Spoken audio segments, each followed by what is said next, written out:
Il existe des lieux sacrés, des églises centenaires consacrées par la foi et la tradition, des lieux où sont célébrés les moments les plus purs de la vie, les baptêmes, les communions, les mariages.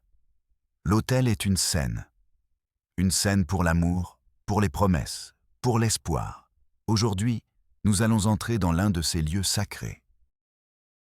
La paroisse de San Jacinto, au cœur de San Angel, à Mexico. Nous allons nous asseoir sur l'un de ces bancs en bois anciens et nous allons assister à un mariage de la haute société, un mariage parfait. Mais nous allons découvrir que, parfois, les secrets les plus sordides se cachent sous le voile le plus blanc. Et que parfois, la seule vérité qui compte est celle qui est criée au milieu d'un serment. Voici l'histoire d'un cri qui a arrêté le temps et qui a révélé un enfer familial dans la maison de Dieu. Abonnez-vous à la chaîne, pas pour moi, mais pour toutes les vérités qui sont étouffées par la peur, par l'argent et par le qu'en dira-t-on. Des vérités qui ont parfois besoin d'être criées dans des lieux sacrés pour être entendues.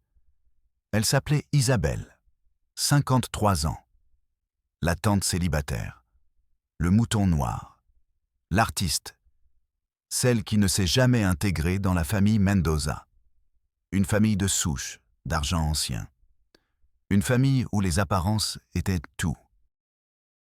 Isabelle était assise au dernier rang de l'église.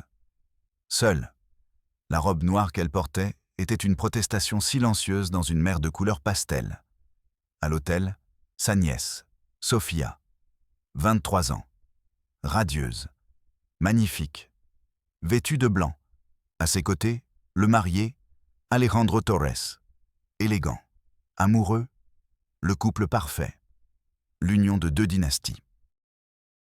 Les Mendoza et les Torres, amis et associés de longue date. Tout le monde dans l'église souriait. Il pleurait de joie. Mais Isabelle ne souriait pas. Ses mains, cachées dans son giron, tremblaient sans contrôle. Dans son sac à main, une enveloppe en papier craft.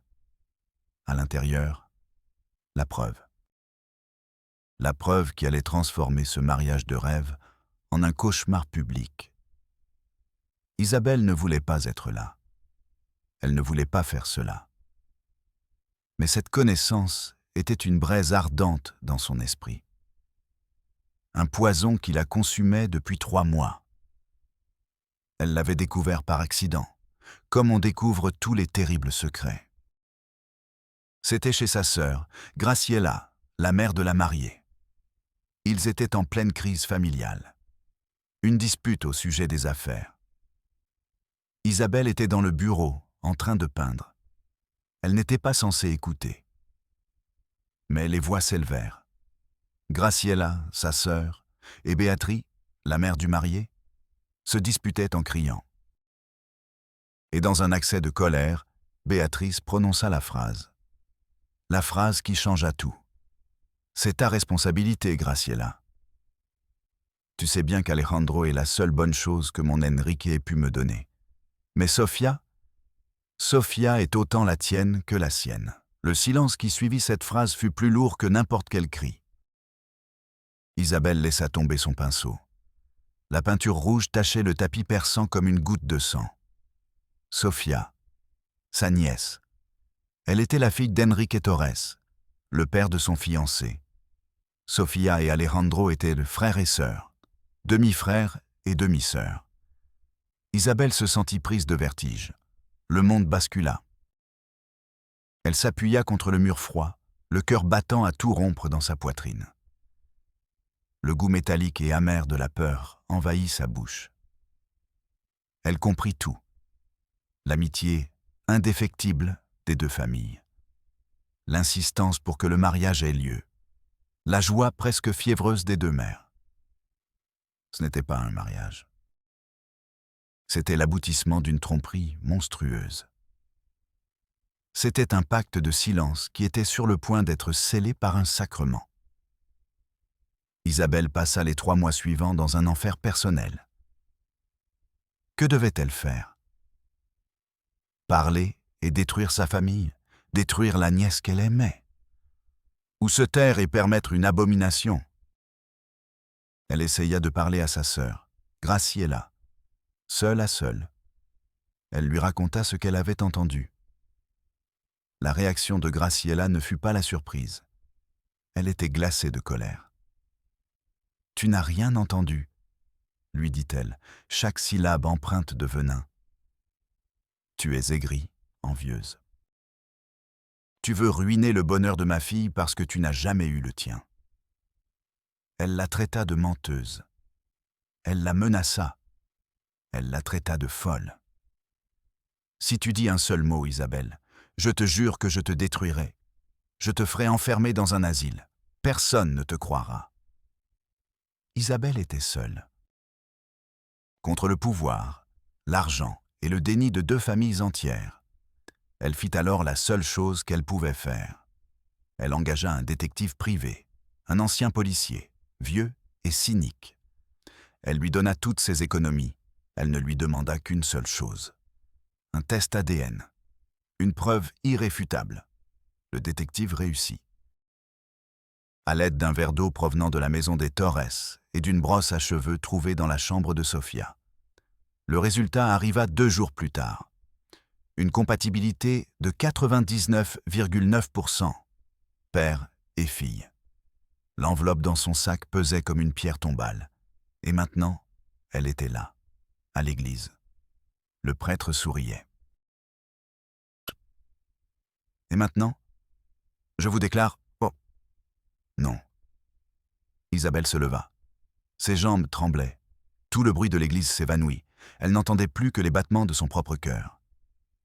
Elle prit une grande inspiration et elle cria, de toutes ses forces, « Arrêtez ce mariage !»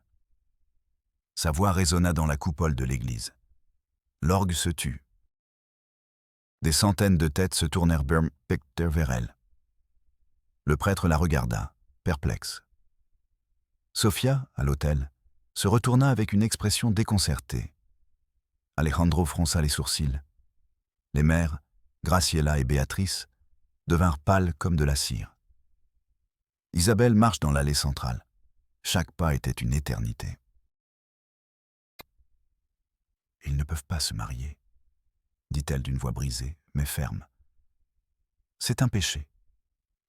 C'est une abomination. » Elle arriva à l'autel. Elle regarda sa nièce dans les yeux. « Sofia, pardonne-moi. » Puis elle regarda les 2 familles, et elle le dit. « Ils ne peuvent pas se marier parce qu'ils sont frères et sœurs. » Le silence qui s'ensuivit fut absolu, profond, comme le fond d'une tombe. On pouvait entendre la respiration des gens, les pleurs étouffés d'un bébé. Puis, le chaos. Sofia s'évanouit. Elle est tombée dans les bras d'Alejandro. Le père d'Alejandro, Enrique Torres, est resté figé, le visage déformé par l'horreur et la culpabilité. Les parents de Sofia ont essayé d'emmener Isabelle de force. Les gens criaient. Les photographes prenaient des clichés. Le mariage parfait s'était transformé en un cirque grotesque. En scandale de l'année. Isabelle resta là, au milieu du chaos. Elle tremblait, mais elle n'avait plus peur. Seulement un immense vide. Elle avait déclenché la bombe. Et maintenant, elle devait vivre avec les conséquences. L'histoire qui avait mené à cette situation était une tragédie faite de secrets et de mensonges. Elle avait commencé 20 ans auparavant. Graciela Mendoza et Roberto Mendoza formaient le couple parfait. Riche, beau, puissant. Mais ils avaient un secret. Un secret qui menaçait de détruire leur mariage et leur statut social. Roberto était stérile. Dans une culture machiste, dans une famille obsédée par la lignée, c'était un arrêt de mort social. Graciela, désespérée de ne pas perdre sa position, de ne pas donner d'héritier à son mari, prit une décision. Elle conclut un pacte. Un pacte avec le meilleur ami de son mari, son associé, Enrique Torres. Ce ne fut qu'une nuit, froide, calculée, Un accord commercial. 9 mois plus tard, Sofia est née. Roberto l'a reconnue comme sa fille. Il l'a aimée comme telle. Le secret a été enterré, sous des couches d'argent, de pouvoir et de silence. Enrique Torres a continué sa vie. Il a eu son propre fils, Alejandro, avec sa femme Béatrice. Les deux familles sont restées inséparables. Personne ne se doutait de rien. Et puis, l'impensable s'est produit. Sofia et Alejandro se sont rencontrés lors d'une fête. Et ils sont tombés amoureux. Un amour pur, sincère. Quand ils ont annoncé leurs fiançailles, leur mère, Graciela et Béatrice, les seuls à connaître la vérité, n'ont pas été horrifiées. Elles ont ressenti du soulagement. Elles y ont vu une solution parfaite. Un coup du destin. Le mariage unirait les deux familles pour toujours. Le secret serait plus sûr que jamais. Le patrimoine des deux familles serait consolidé. Dans leur esprit tordu, le mariage n'était pas un inceste. C'était une transaction commerciale parfaite. Elles ont laissé l'amour s'épanouir sur un mensonge pourri. Et ils ont planifié le mariage de leurs enfants, qui étaient en réalité frères et sœurs, avec le sourire aux lèvres. Convaincus qu'ils faisaient ce qu'il fallait. Le scandale à l'église n'était que le début. L'histoire a été divulguée à la presse. Le mariage interdit de San Angel. Les deux familles se sont enfermées dans leur manoir. Elles sont devenues invisibles. Mais Isabelle savait que cela ne suffisait pas. Sofia et Alejandro étaient dévastés. Leur histoire d'amour s'était transformée en film d'horreur. Leur identité, leur passé, tout n'était qu'un mensonge. Tous deux étaient en pleine crise psychologique. Isabelle a tenté d'obtenir justice, pas vengeance, de la justice. Elle voulait que les parents rendent des comptes pour le mal qu'ils avaient causé. Elle se rendit à l'archevêché. Elle obtint un rendez-vous avec un monseigneur, un homme puissant, un diplomate de l'Église. Elle lui raconta toute l'histoire. Le monseigneur l'a écoutée patiemment, les mains jointes sur son bureau en acajou. « Ma fille », a-t-il dit à la fin, d'une voix douce et condescendante. Ce qui s'est passé est une tragédie. Une terrible tragédie familiale. Mais d'un point de vue canonique, il n'y a pas grand-chose à faire. Le mariage n'a pas été consommé.